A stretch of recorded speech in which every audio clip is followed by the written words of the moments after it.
അപ്പൊ നമ്മളിന്ന് ബസൂക്ക എന്ന് പറഞ്ഞ മൂവി കണ്ടിട്ട് വന്നിരിക്കുകയാണ്. മമ്മൂട്ടിയുടെ ബസൂക്ക അടിപൊളി പടം. നമ്മള് കൊറേ നെഗറ്റീവ് കുറച്ച് കേട്ടിട്ടാണ് പോയത്. നമ്മള് ഹൈപ്പിലാണ്ട് പോയതാ. ഞാൻ ഇപ്പം പിടിച്ചോണ്ടാണ്ട് പോയതാ. ഞാൻ മമ്മൂട്ടി ഫാനാണ്.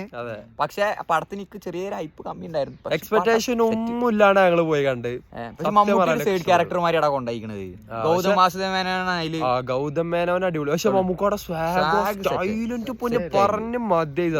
പറയാ എല്ലാത്തിലും തന്നെ ഞങ്ങള് പറയാ. പക്ഷെ പറയാണ്ടിരിക്കാൻ പറ്റില്ല സാധനം.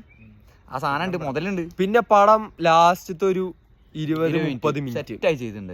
പൈസ വെർത്താവണമെന്നുണ്ടെങ്കിൽ. പുതിയ ഡയറക്ടർ ആരുടെ മോനാണ്? ആരുടെ മോനാണ്? ഡീനോ ഡെന്നിസ് എന്നാണ് ആളുടെ പേര്. ആരുടെ മോനാണ്?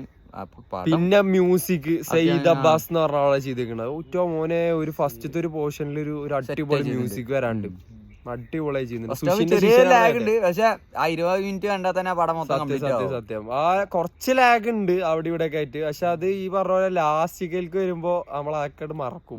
എനിക്ക് നല്ല പേഴ്സണലി നല്ല ഇഷ്ടപ്പെട്ടു. എല്ലാരും നമുക്ക് ഞങ്ങളുടെ പേഴ്സണൽ അഭിപ്രായം പറഞ്ഞൊക്കെ ഞങ്ങളുടെ പേഴ്സണലാണ്.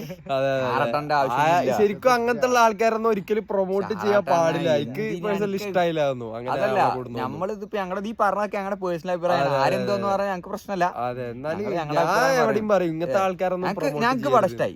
അതെ, അത്ര ഞങ്ങൾക്ക് പറയാം. ധൈര്യത്തിൽ പോയി കണ്ടോളൂ. ധൈര്യത്തിൽ പോയി കാണാൻ എല്ലാവരും. Okay, by.